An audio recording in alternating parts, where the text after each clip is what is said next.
Yo, what is going on, guys? You got Glop, and I am here to bring you coverage of Week 5 of the DGBA. This has been long overdue, but I'm quite excited to be here. I want to talk briefly about where I've been, and that has been my stream. So I did make an update video about it a while back, but as of today, I am now affiliated on Twitch. So we've been having some really awesome streams. It's been cool to see guys like Gleezer, Shrimp, Lego Man all come out to it. It's been a blast. So if you aren't following me on Twitch, please check the description. I got my link down there. We've been streaming a Black 2 randomizer Nuzlocke, and it has been awesome. So with that out of the way, I know some of you guys don't care for the team building aspect or even care that we have an entirely new roster. If you just want to skip to the battle, down in the description, you're going to find a timestamp that's going to take you to that. So for those of you who are still here, let's talk a little bit about the team. For those who recall, we took over a team, and the roster was kind of lackluster, is what I'll say.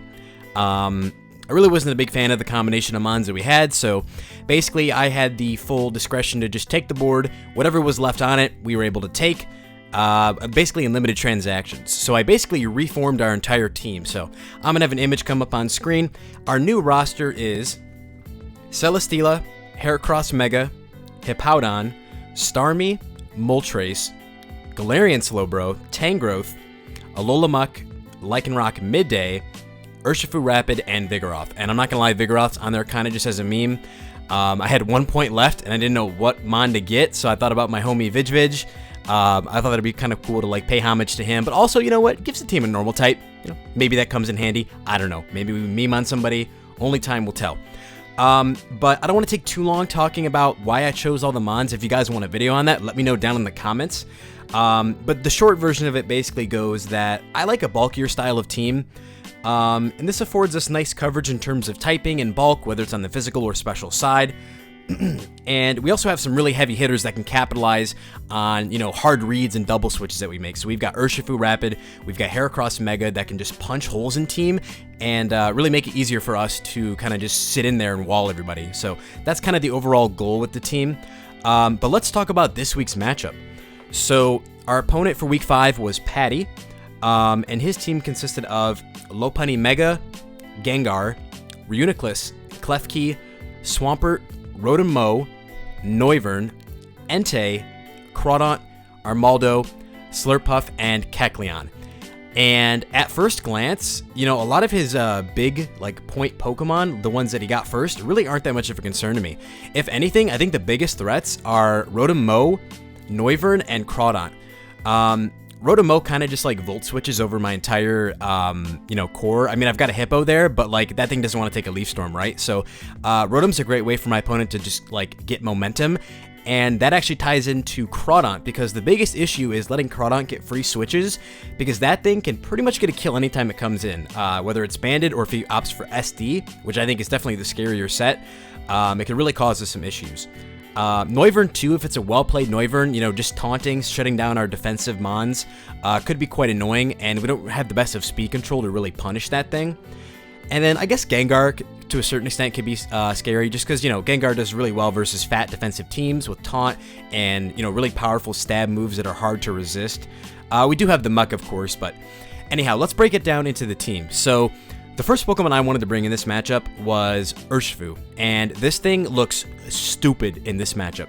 If you look at their roster, they've got like no good response to this mon.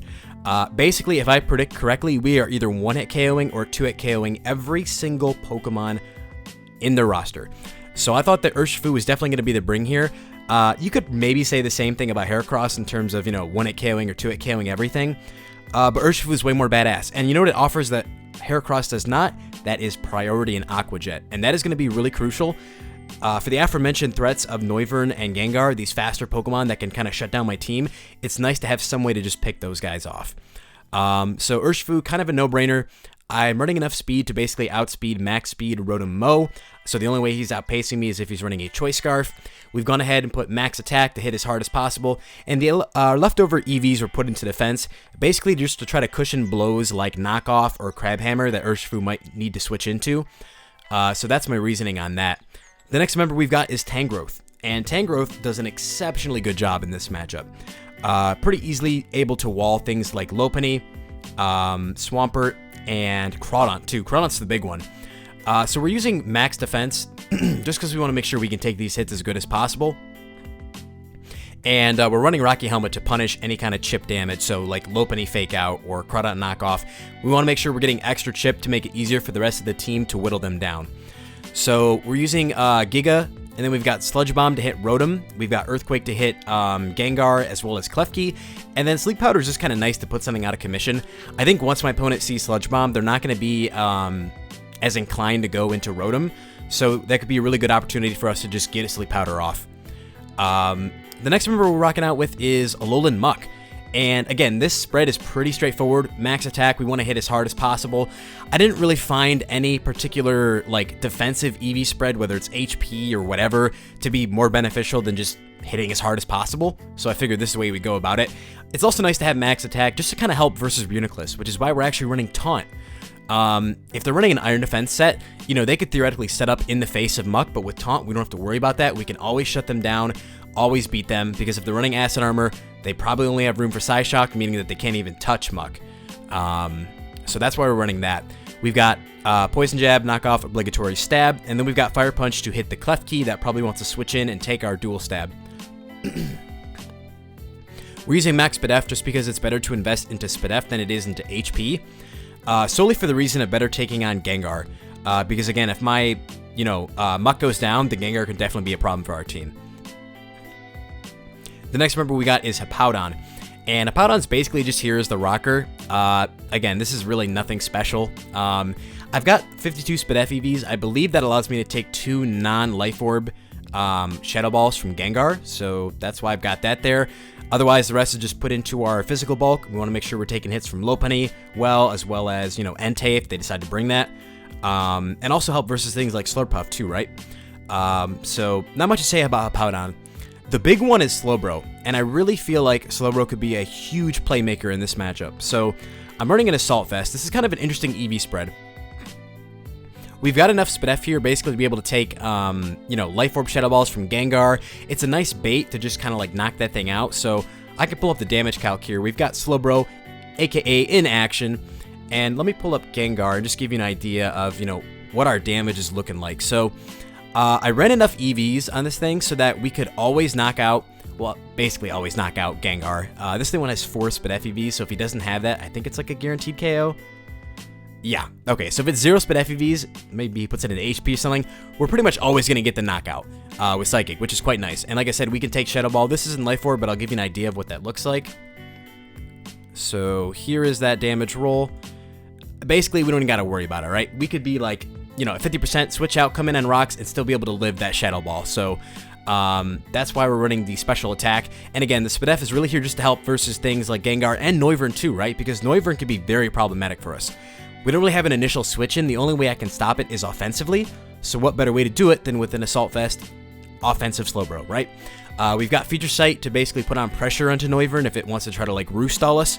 And it can't taunt us, right? Because Feature Sight is an attack, so it will go off. We've got Flamethrower to help hit the Klefki that might want to come in on our Dual Stab. And then we've got Sludge Bomb. And the EVs that we have in Special Attack are also really helpful in case I decide to bring Slurpuff. So obviously with Slurpuff, you need to get some, damage across my whole team. But my team is a little bit passive. So if you're able to get a Belly Drum off, that could be really bad for us. So I'm running a pretty significant amount of Special Attack here, just so that we can make sure we don't lose to Slurpuff if it does get a Belly Drum off. So I'm going to show you, even if he's running max HP on Slurpuff, Sludge Bomb is doing this much minimum, which means that if we've got Rocks up, it's a KO. If we've got a Sandstorm going, it's a KO. Basically, if we have Aqua Jet, we have a lot of ways to get around it, right? But this gives us, I believe, a 75% chance to KO, assuming he's at full health and just went for a Belly Drum. And I'm also assuming there is a Citrus Berry, of course, for the Unburdened Speed Boost. So, as you can see, 75% chance. I think that's good enough for me. So, that's kind of our thought process there with the Slowbro. And the last member we have is Starmie. So, I'm running Boots on Starmie. I should probably talk about this too, right? Why I have Boots on Muk and not Vest. So, my team is kind of pressured by hazards, so I've got a lot of grounded Pokemon, so things like spikes from the Klefki or rocks from the Swampert are going to do a number to us, throughout the course of the battle. So I want to make sure that we are keeping ourselves free of hazards. So one of the ways I want to do that is with Starmie. So Starmie obviously having Rapid Spin. We've got Boots so that we don't have to worry about taking this residual from the hazards. We can just get our spin off, or if we need to put on some pressure, right, and there's hazards up, we're taking less damage from hazards, meaning that more often than not, we're not forced into a recovery position. That's going to allow us to go for like flip turn, maybe to get in URSHIFU, claim another kill, or get in Muk and knock somebody's item off, right? So that's my idea with Boots. We got enough speed to outspeed Timid Gengar. That's kind of a benchmark I wanted to hit so that, worst case scenario, we can try to revenge kill that thing with Starmie. We got flip turn, as I mentioned, for momentum, and then recovers, pretty obligatory. I decided to put the rest of the EVs left over into our defense here. Just because that helps cushion blows from things like Entei. So, if that thing's locked in a Choice Band Sacred Fire, obviously we need some way to take that. We don't want Hippo getting burned. So Natural Cure Starmie is a really great way to take that on. So that's pretty much the idea with the team. I felt really confident going into this matchup just because I know that URSHIFU is going to put in big work. So let's go ahead and transition over to the battle right now. Alright guys, and we are here for the battle. So looking at the roster that Patty has brought, I'm actually quite relieved. There's no Rotom Mow, so we don't even need to worry about that thing. However, there is the Crawdaunt and there is the Noivern, so obviously if these two are played well, we could be in for some trouble. So again, looking at his team, URSHIFU looks phenomenal here. So I think that I'm going to go ahead and lead off with URSHIFU, trying to get a kill early on. If he misleads, then we're in a pretty great spot. So I do just that, lead off with URSHIFU on turn 1 here, and he's going to lead off with Klefki. So I don't want to take any kind of a Thunder Wave or a Toxic or anything. I'm going to pull a switch out into my Tangrowth, aka Dinger Bomb, to cover for that. But also, there's no Grass type on the opposition. So I get a very free Sleep Powder. So turn 1, he's going to go for the Reflect. And to this point, realize we're dealing with dual screens. So actually, this Sleep Powder miss is quite good for us. We actually get to burn a turn of the screens. Thankfully, we're able to connect in the next turn. And on turn 4 here, I'm no noob when it comes to Pokemon. I know you're making that aggressive switch. You're either bringing out your Gengar or your Noivern. You want to start whittling down my team. So I'm going to make a switch in anticipation of that. And I'm going to go into my Muk. Really just trying to cover for the Gengar, because the Gengar is honestly the thing that I'm more concerned about. So he goes out into Noivern, and here I'm thinking, okay, free knockoff. We're going to get rid of somebody's item, start making progress in this battle. And we reveal that Swampert is Choice Banded. So this kind of scared me. I didn't really know what to think of this. I believe I will go out here into Starmie. Yeah, just trying to see if maybe an Ice Punch is coming out, maybe trying to hit my Tangrowth, as Ice Beam does come out. So I'm glad I made that scout. And it's on turn 7 here that I'm thinking, okay, my opponent still has Reflect and Light Screen up. You've also got a Spike on the field. And, you got a whole Gengar. So you could theoretically go out to that Gengar and Spin Block if you want to be a little cheeky. So it's at this point in the game, I want to test the aggressiveness and also the skill level of my opponent. So I'm going to go for Flip Turn, trying to cover for that Gengar switch, as they decide to stay in. So at this point, I'm thinking, okay, they're playing a little bit more reactively, at least in these early turns. So I'm going to, again, go into my Tangrowth, expecting an Earthquake to come out this time, since you just went for Ice Beam. That's exactly what plays out. And then he's going to make a switch into Noivern as I make a switch back into Starmie, maybe trying to catch another Ice Beam and maybe get off my spin. But now that we're in this kind of awkward position, I know it's pretty obvious my opponent wants to go for U-turn.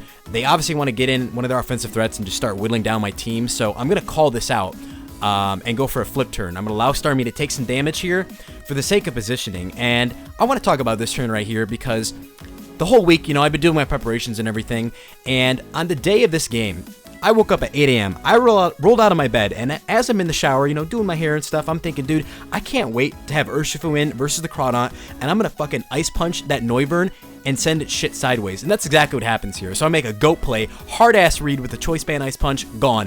Noivern off your screen, never to be seen again. So that's one threat we don't even need to worry about. Lopunny is going to be the response of my opponent's end, and I'm going to go out into Tangrowth. Pretty safe switch all around, trying to get some Rocky Helmet chip, as they're going to go into Gengar with Baton Pass. And here they make a great double. They know that I've got that Muk just kind of chilling in the back, so they make a great double switch into their Crawdaunt, which is putting on huge pressure to my team. And this puts me in kind of an awkward spot, right? So on the screen, you can't really see the spike. I don't know why it's not showing in the recording, but knowing that the spike is up, if this is a Life Orb Sword Stance Crawdaunt, if I switch in my Tangrowth, +2 Life Orb knockoff is going to send us flying. So I've got to take a little bit of a more precautionary measure. I really can't afford to lose a member this early on in the battle. So I'm going to go hard out into my URSHIFU. This would cover for SD, and it also takes the knockoff. And right here in the battle, I decided to run a damage calc. And since it's doing 45% to my spread, I learned that this is a choice band Crawdaunt, so that's kind of reassuring to know that I don't have to worry about the prospect of Swords Dance later on in the battle. So here I'm going to decide to keep on the offensive pressure. I know that they can't afford to lose Crawdaunt. It does so well versus my team. So I'm going to call out their switch and go for a Surging Strikes, basically trying to catch if they wanted to be cheeky and go out into Gengar on a fighting type move. So because of this play, we're able to claim our 2-hit KO on the Klefki with Surging Strikes. And I believe their response in the following turn is the Gengar. Yep. So again, I'm going to make the safe switch, go out into my Muk. And you can see here where Boots is really paying off, right? Because my Muk and my Starmie don't have to worry about taking this chip damage every time they come in. So Gengar's going to go for Shadow Ball. Doesn't do a whole lot of damage. I see it as a pretty free chance to throw off a knockoff. And then I'm going to go out into my Starmie here on the Swampert as they go for EQ. And it's at this point I'm kind of realizing that, you know, Starmie's kind of at the end of its, you know, usefulness. So I'm going to make sort of a conditioning play here, right? I could have easily spun, but I really want to make sure that my opponent is staying in and that I don't get, you know, dunked on. They don't go to Gengar as I rapid spin and look like an idiot. So I'm going to go for a recovery here just to make sure that they're going to be staying in and trying to claim their KO. And I've basically got my confirmation with that second Earthquake. So now that I know that they're staying in here, I'm going to get off the spin, and it is a very, very crucial spin. I promise, folks. This spin is helping keep URSHIFU out of a Choice Band Aqua Jet range. It's also helping keep, you know, Happaudan and Tangrowth healthy so that they're not too worn down by the Crawdaunt and Lopunny. So I'm going to go for the spin, get rid of the hazard, and let Starmie bite the dust here. But this is going to give us a free switch into our URSHIFU yet again, and you know what time it is? It is give me a Pokemon time. Swampert, gone. They're going to have to go out into their, I think they go out into Lopunny here. Yep. And again, I'm just going to make a safe switch. Now that there's no spike, I feel no remorse going out into my Tangrowth for free. They're going to go for CC. Doesn't do a whole lot of damage here. And this is the only turn in the battle that I think I made a misplay. So they are at minus defenses. They're never going out into Crawdaunt. Gengar is a pretty obvious switch, but for some reason, I was like, you know what? Let me get a little bit greedy. Let me see if I can sleep another Pokemon. Definitely a misplay, because as we saw earlier, this Lopunny has Baton Pass, meaning it's passing that defense drop into the Gengar. So if I'd gone for Earthquake on this turn, we would have just 1-8 KO'd Gengar. Unfortunately, we do miss our Sleep Powder, which is why I consider this turn to be a misplay. We did not have to play around with that kind of, you know, variance, but, you know, it's a play we made. A little bit of getting lost in the sauce, but it happens. I'm going to go out into Hippo here just because I want to scout for Will-O-Wisp, right? Because if Gengar is Will-O-Wisp, this battle is not quite over because Muk's job becomes a lot harder. So I'm going to go out into my Hippo here. They're going to go for a knockoff. Doesn't do a whole lot of damage, but knowing that it has knockoff, I'm kind of questioning what kind of set is this Gengar. So here I'm going to make a scout for Grass Knot in the next turn, since Grass Knot could KO us if they were like Expert Belt or something. And they're going to make a switch out into their Crawdaunt, so really nice prediction there on their part. I'm going to be forced back into my Tangrowth here to take the knockoff, which I take quite well. I say 55 is quite well, considering it is a banded Crawdaunt. And what's so nice about that spike not being there, again, is that these switches aren't pressured. So now I'm so free to go out into my Happaudan. Since it's already lost its item, we're not taking a whole lot from knockoff. And again, we know that that thing is confirmed Choice Band. So this is a very free slack off for us here. They're going to go out into Lopunny, which I'm not quite sure about. I mean, I guess it was safer than letting Gengar take a potential Earthquake, but I'm always going to heal on that turn. So I think they really needed to capitalize on the momentum loss they had. They're going to go for a Mega Kick and unfortunately miss. I was really expecting to take Recoil there, but I remember Mega Kick is not High Jump Kick. So anyways, we're going to finish it off with another Earthquake here in the next turn, which is great. And they're going to send out Crawdaunt, and from here we have a 100% win condition. The best way to confirm victory is to just let Happaudan go. It's done its job. This allows us a free switch into Tangrowth, which means that we can go for a Earthquake in this turn, and it's basically a checkmate position. Both of these Pokemon are so low now that basically any damage on Crawdaunt is going to put it in range of Choice Band Aqua Jet. Gengar is now in range of Aqua Jet from URSHIFU, so there's pretty much no way to lose this game. Going to go out into my Muk here just to better take the hit. They go for Shadow Ball, and again, no reason to predict. Just going to go for a knockoff as they go into Crawdaunt. If anything, that makes Tangrowth job of walling it a lot easier. They make a really nice double here, though, and honestly, like, you might look at this as a useless switch, but I really respect that my opponent was, like, giving it their all and playing it out through the entire game. That's a double switch I really feel like they had to make to try to, like, you know, better out their differential for the week, because, again, the game is pretty much confirmed over at this point, but they don't want to get, you know, 4-0. Maybe they're trying to go for a 3-0, you know?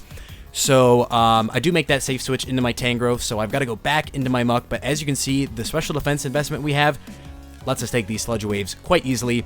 We're able to take 2 of them, and get the KO with Poison Jab, and from here, like I said, it's game.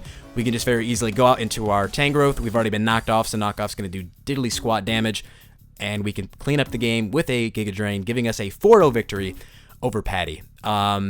So, you know, I was quite confident about this game. Really, I did not think we were going to run into any issues, and I was so happy that we got our play on turn 10 there. Ice Punching that Noivern was really a huge game changer, because if at any point Noivern's still around and I go for Surging Strikes or Close Combat into it, my opponent has the ability to, you know, go for a Roost, offset the damage, then go for U-turn, get momentum. It'd be a real, like, momentum killer for us. So making that play definitely, I think, was what won us the game. And then from that point, they had no switch into URSHIFU, so every time it came in, it was claiming a KO. So GG's to Patty. That's a 4-0 for us. I believe that at the time, this put us at, like, what? I think we were like 4th or 5th overall in the division, so pretty good considering we picked up a team that was 2-1. We're now 4-1, and we're looking good for the rest of the season. So thank you guys for tuning in. I will catch you in the next episode. I think I'll be uploading on Thursday. I know the schedule's been really whack. I'm trying to get back into the swing of things here. Stream on Wednesday, Friday. If you're not following my Twitter, follow that. It's in the description. I'm out of here. Peace.